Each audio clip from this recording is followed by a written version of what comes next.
नमस्कार दर्शकों, आप देख रहे हैं ज्योतिष मंत्र। धन आज के समय की एक ऐसी आवश्यकता जिसके बिना कोई भी कार्य नहीं किया जा सकता। जीवन की मूलभूत आवश्यकता भी धन के बिना अधूरी रहती है। हर किसी की चाहत होती है कि उसे जीवन में वो सभी ऐशो आराम, सुख सुविधा, साधन उपलब्ध हों जो किसी संपन्न व्यक्ति के पास होने चाहिए। परंतु हर किसी के पास इस प्रकार के साधन उपलब्ध होना बहुत मुश्किल हो जाता है। परंतु वैदिक और साबर मंत्रों में ऐसे बहुत से मंत्र हैं और ऐसे तंत्र, बहुत से प्रयोग हैं।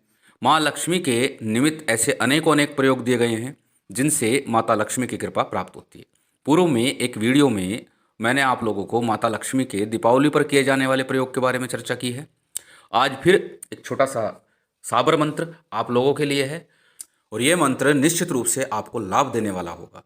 इस मंत्र के विषय में कहा जाता है कि इस मंत्र के जप करने से माता लक्ष्मी स्थिर हो जाती है, और जप भी कितना, मात्र दीपावली की रात्रि को। परंतु मैं अक्सर बोलता हूँ कि अधिकस्य अधिकम फलम, जो कि एक शास्त्रोक्त पंक्ति है, क्योंकि जितना अधिक करेंगे उसका उतना ही फल मिलता है। तो इसलिए इस प्रयोग को यदि संभव हो, इस मंत्र को यदि संभव हो, तो धन त्रयोदशी से दीपावली तक लगातार 3 दिन तक इसका जप करना चाहिए।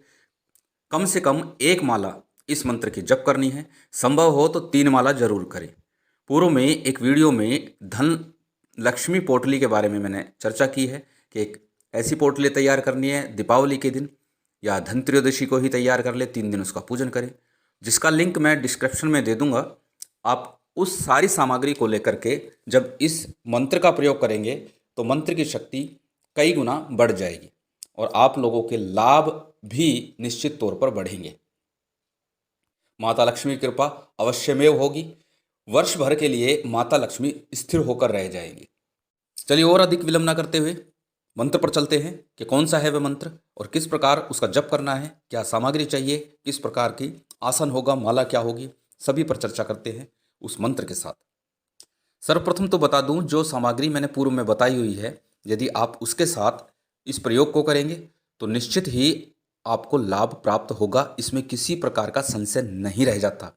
दूसरा, जो ये मंत्र बताने जा रहा हूँ वह साबर मंत्र है, और साबर मंत्रों के विषय में मैं पूर्व में भी कई बार बता चुका हूँ कि साबर मंत्रों को सिद्ध करने की आवश्यकता नहीं होती है, परंतु फिर भी मैं हमेशा बोलता हूँ कि उन्हें अपने अनुकूल बनाने के लिए एक बार चैतन्य जरूर करना चाहिए। कम से कम 108 की संख्या एक माला जरूर कर लेनी चाहिए। लेकिन इस मंत्र के विषय में मैं कहूँगा कि आप धन त्रयोदशी से लगातार 3 दिन तक 3 माला यदि संभव हो तो करें, नहीं तो एक माला प्रतिदिन इस सामग्री को, धन पोटली की सामग्री को सामने रखें और फिर इस मंत्र का जाप करें।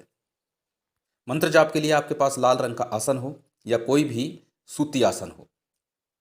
यदि जब माला से करते हैं तो लाल चंदन की हो तो ज़्यादा श्रेष्ठ है, नहीं तुलसी या रुद्राक्ष की माला भी चल सकती है। कमल गट्टे की माला सर्वश्रेष्ठ कहलाएगी। लेकिन अगर माला नहीं है या माला जप करने में बहुत सी कठिनाई आती हैं, क्योंकि माला का सुमेरु को लांघन नहीं किया जाता, उसको लांघा नहीं जाता, तो ऐसी परिस्थिति में आप कमल गट्टे लीजिए 108 और उनसे आप गिनती कीजिए। दिशा उत्तर रहेगी। हमेशा बताता हूँ, पूर्व दिशा ग्रस्त व्यक्ति के लिए शांति प्रदायक होती है, घर में शांति और समृद्धि बनी रहे। लेकिन यदि हम कामना पूर्ति की बात करते हैं कि जब हमारी कोई कामना होती है, जब हम किसी इच्छा के लिए प्रयोग करते हैं, तो उसके लिए सबसे श्रेष्ठ दिशा उत्तर दिशा होती है। यदि संभव हो तो गाय के घी का दीपक हो, नहीं जो भी उपलब्ध हो वो देसी घी लेना है। मार्केट में पूजा पाठ के नाम पर जो घी आता है वो नहीं लेना, देसी घी जो आता है वो लेना है। यदि 3 दिन अखंड दीपक चला सके तो ज़्यादा अच्छा है, नहीं तो जितनी देर आप जप करें उतनी देर इस दीपक को अखंड रखना है। अर्थात जप काल के दौरान जब तक आप जप करेंगे इस दीपक को आपको चलाते रहना है। कर्म साक्षी दीपक के रूप में होता है। साथ ही साथ जल का पात्र रखना होता है। जल के पात्र के ऊपर एक नारियल या तंडुल यानी चावल भर करके कटोरी रखी जाती है। सर्वप्रथम संकल्प लेना है। संकल्प के बारे में पूर्व में कई बार बता चुका हूँ। अपना नाम, गोत्र, जाति, जहाँ आप रह रहे हैं उस स्थान का नाम, उस राज्य का नाम, और साथ ही साथ उस दिन की तिथि, वार, ये सभी संकल्प में बोले जाते हैं। और साथ ही अपनी कामना भी बोली जाती है कि हम किस कामना से किस प्रयोग को किस लिए कर रहे हैं। इस प्रकार संकल्प लीजिए। संकल्प के बाद गणेश का, गुरु का, पितृ का, कुलदेव और स्थान देव, इन पंचदेवों का पूजन जरूर करना है। उसके पश्चात में मूल देव माता लक्ष्मी का नारायण के साथ पूजन कीजिए। पूजन करने के बाद पूजन में पंचोपचार पूजन करना है, सूक्ष्म रूप से जैसा आप कर सकते हैं। और उसके बाद इस मंत्र का जब आरंभ करना है, जब से पूर्व एक बार गुरु मंत्र का अगर आपको ज्ञान है, यदि आपने गुरु बनाए हैं तो उनका गुरु मंत्र का जप कीजिए, नहीं तो भगवान शिव के ओम नमः शिवाय मंत्र का आप कम से कम 11 बार जप करके फिर इस मंत्र का जप कीजिए। मंत्र बताने जा रहा हूँ, आपकी स्क्रीन पर भी दिखाई दे रहा है, तो मंत्र नोट कीजिए। श्री शुक्ले महाशुक्ले कमलदल निवासिने श्री महालक्ष्मी नमो नमः। लक्ष्मी माई सत्य की सवाई, आओ चेतो करो भलाई, ना करो तो 7 समुद्र की दुहाई, रिद्धि सिद्धि खाओगी तो 9 नाथ 84 सिद्धों की दुहाई।